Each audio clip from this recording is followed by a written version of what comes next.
Okay, Mark Ruffalo. This one was really hard for me to type. It took me quite a while. I didn't really have a bias except for I think masculine SF. That's how it feels like to me. I thought he would be an EJ. Let's see if that's the case or not. He reminded me of some EJs somehow. But yeah. Okay, as always, let's start with the big coins. And on this one, he's getting asked about a movement that he's supporting, that like some kind of issue was happening, and then he joined people. He is trying to help people supporting a cause and so on. Talking to me. I want to thank you because a lot of our viewers, let me just leave it on you, a lot of our viewers are extremely happy when you came out for 9/11 Truth. And I know there's a lot of people who try to discredit it with crazy theories, but if I could ask you, what kind of information have you found to be credible and important for people to understand? Was it the commission being set up to fail? Well, it's the commission never seemed to actually really do anything before or after, before the buildings were struck and afterwards. There just seems to be more questions left unanswered than anything else, and I don't want to jump into any conclusions, but I also don't think it's ever been given its due diligence, considering that it is the largest crime ever committed on U.S. soil.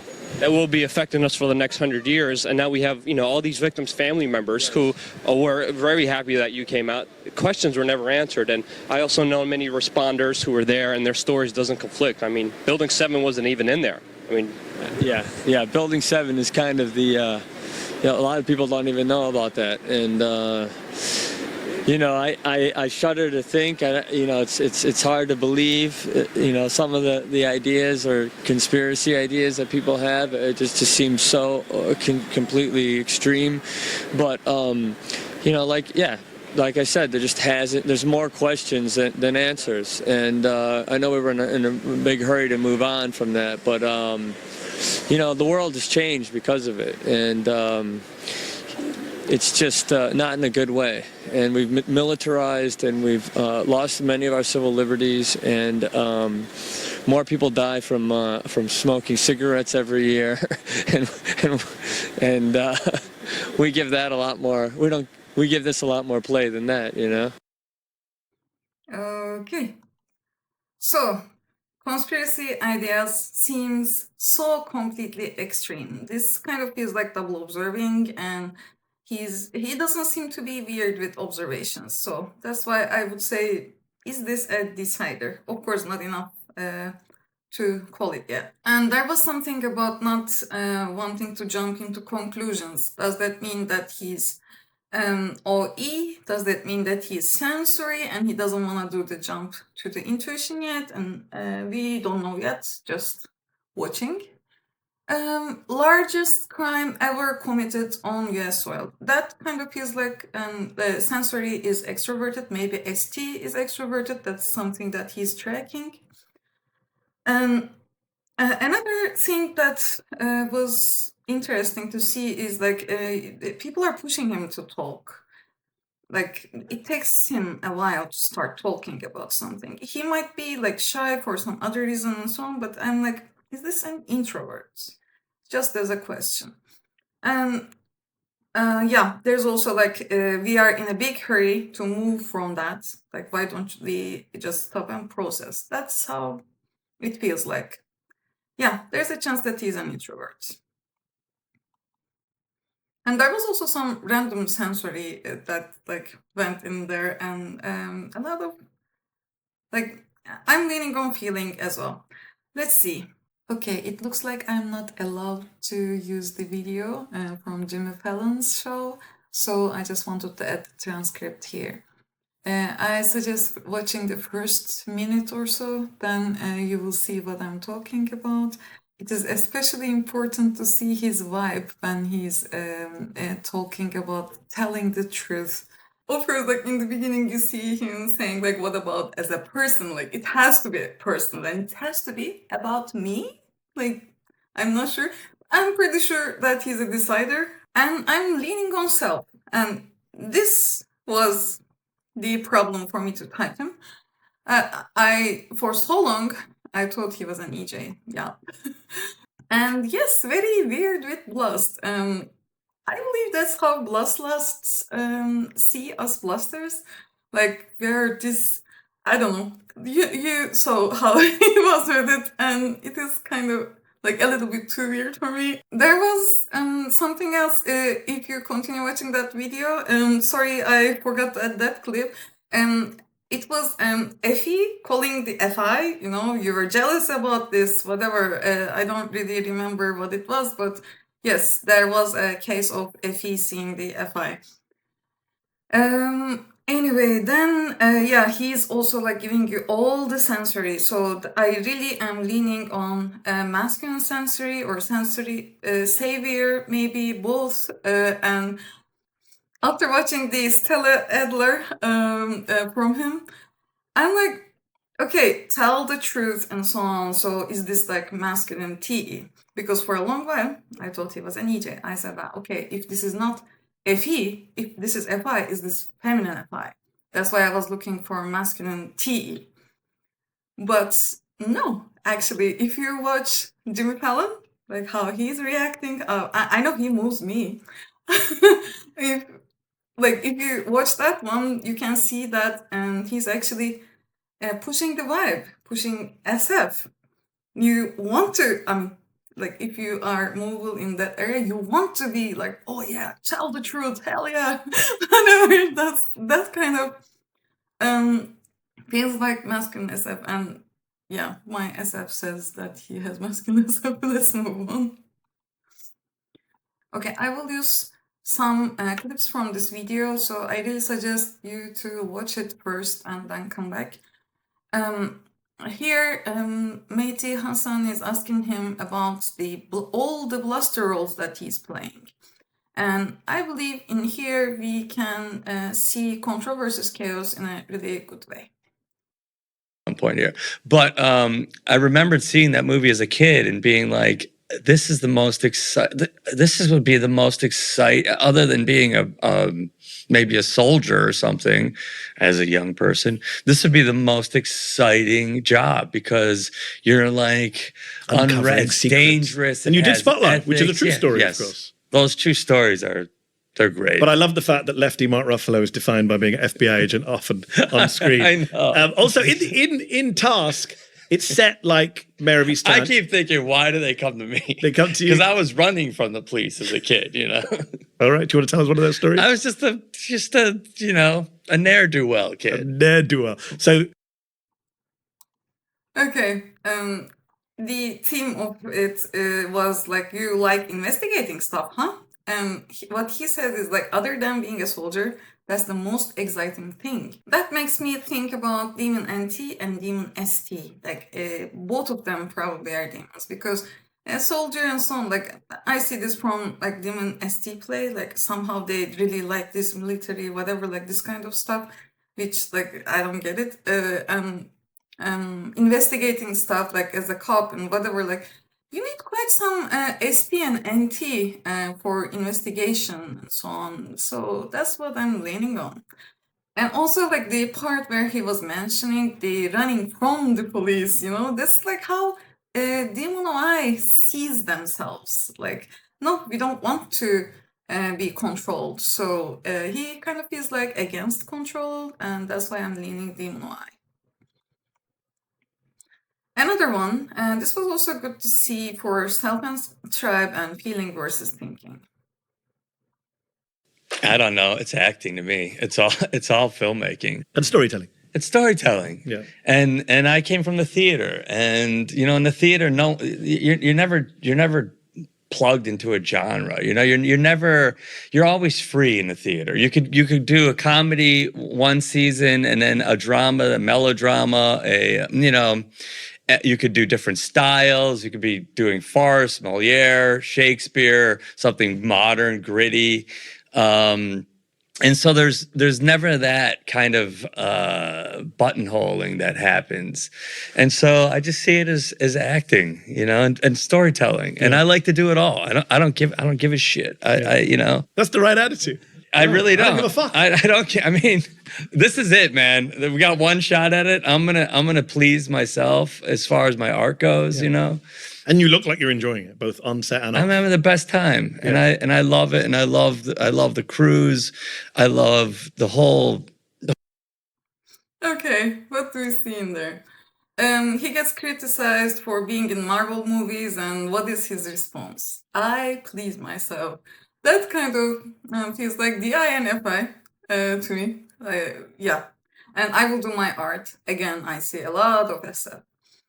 So there was also again. I am done saying this by now, but yeah, you are not plugged in to a genre that feels like Demon OI, and you're free in a theater, which is the 100% truth. Yes, this is OE, and I believe he is self-about tribe and FI. Yeah, interesting. Okay. This is the part, like, in case somebody else was like working on typing him for too long, like I did.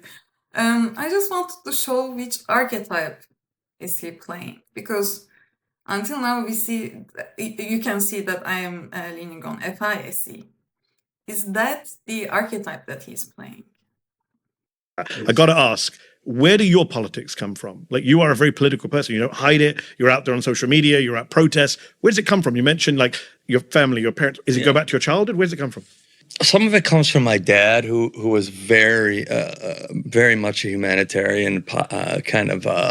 My dad, we had a painting company, and he was a foreman, and he would always side with the union against his own family, and he got in a lot of trouble for that within our family.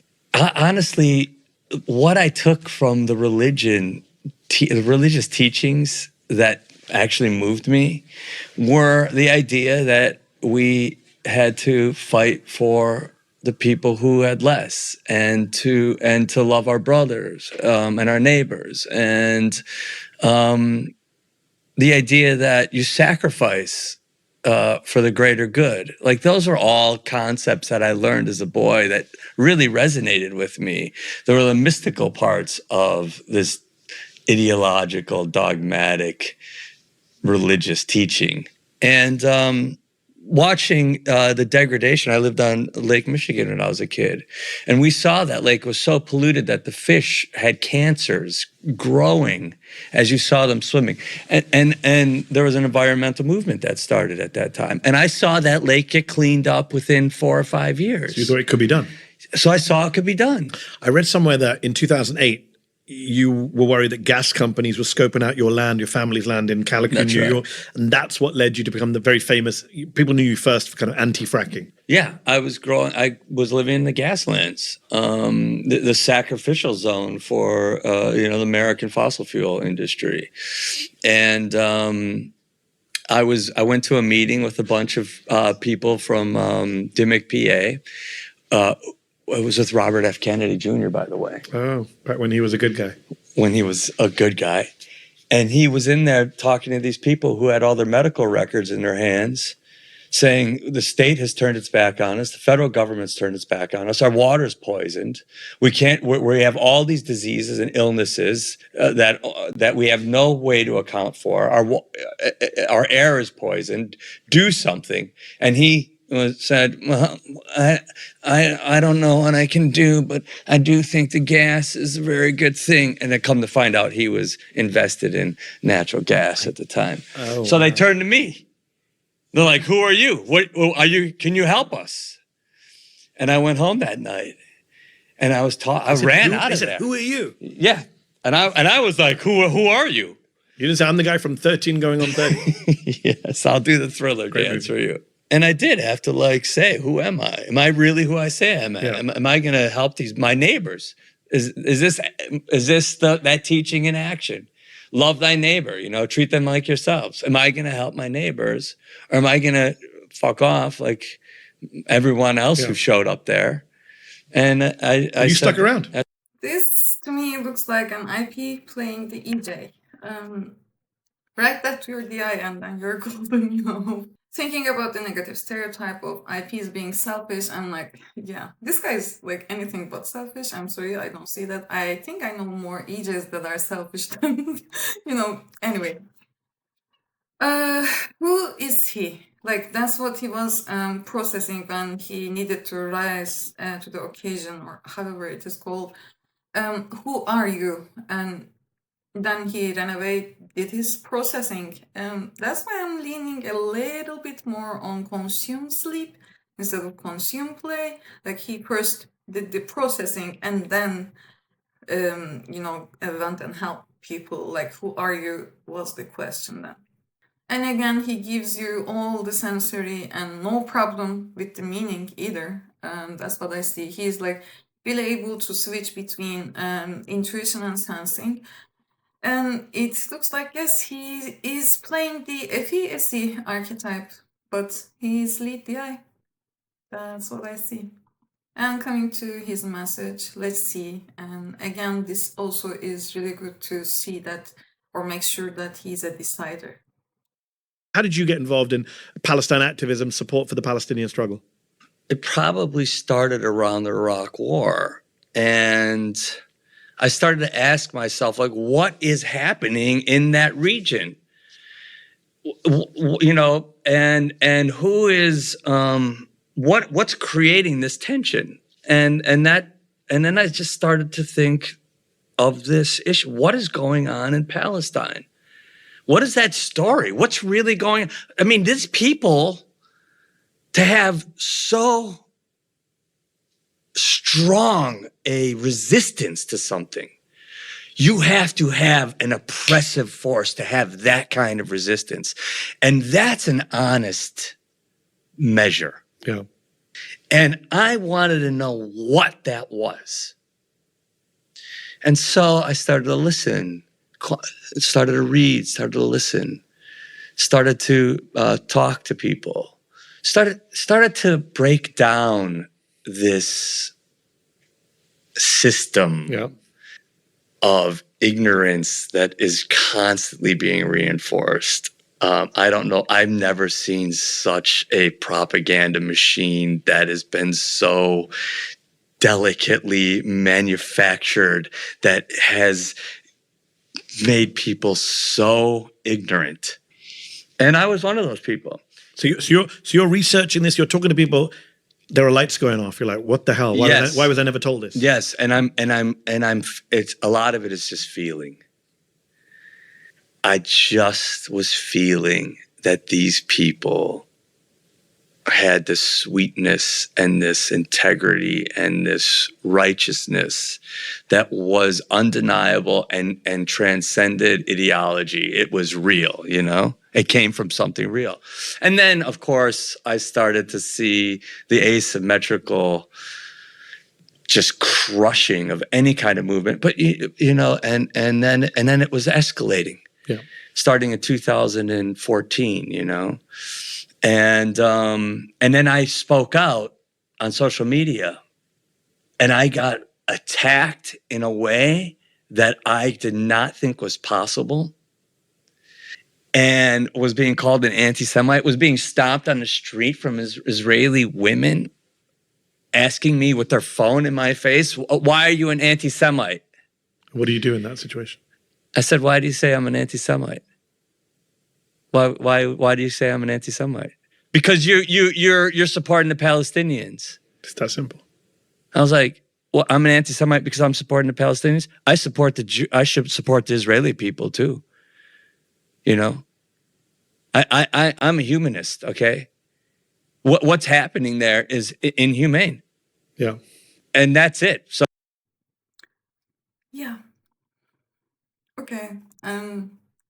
First of all, he's looking at what's creating this tension. So to me, it looks like he sees the NF very clearly and gathers the ST to check like what's going on and so on. So NF and ST feels pretty balanced. That's why I was thinking sleep and flavor in the middle.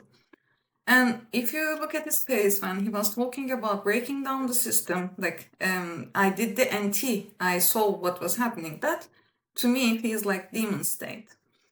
But yes, he saw, of course, like everybody can do everything. And this guy has quite some NT. That's also like what I'm seeing. It's not only NF when he was like working on the roles, like character analysis and so on. I watched like a lot of footage of him, so I know like he doesn't really feel like Demon NT. When we also see like what was the trigger, bullshit from the tribe, which like I agree. I think EPs and IPs are quite similar in that sense. Like don't box me in feeling. What we take as negativity in our loss function, they also take negativity in their loss function. So for me, it is gonna be the control part. For them, it's gonna be the tribe part. But it is the same feeling, right? It is the trigger.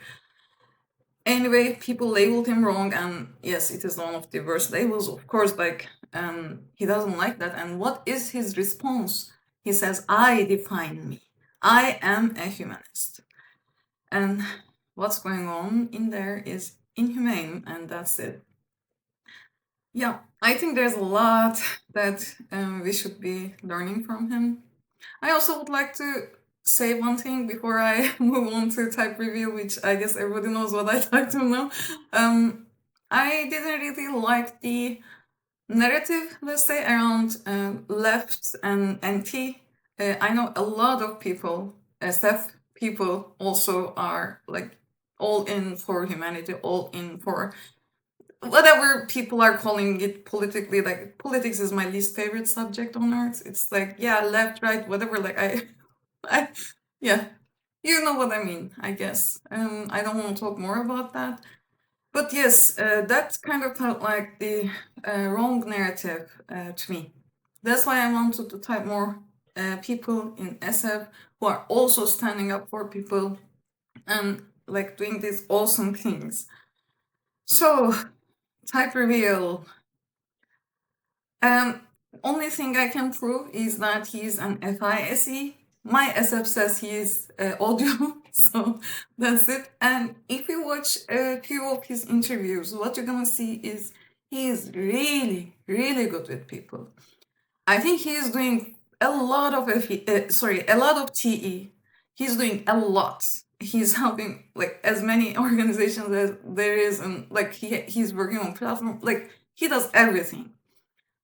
For a demon TE last, that is an incredible amount of work, I would say. That's why I was thinking like it's here too. But I started seeing more specialization and like as I always say, number fours. He fooled me so good. I completely typed him upside down. I thought he was a playblast. I thought he was an EJ. He's like, I love a puzzle like that. You know, he's using everything he has. So, yeah, as he's incredibly good with people, I'm more leaning on number 4 than at 2. His animal stack, I don't know. I really think like he might be consume play as well. Sleep and play are quite balanced. I think like when he was younger, he was more like sleep later, but now consume sleep is what I see. I'm not sure. So I know other people also would like to type him, and I hope they do. And I will add their results also in the description.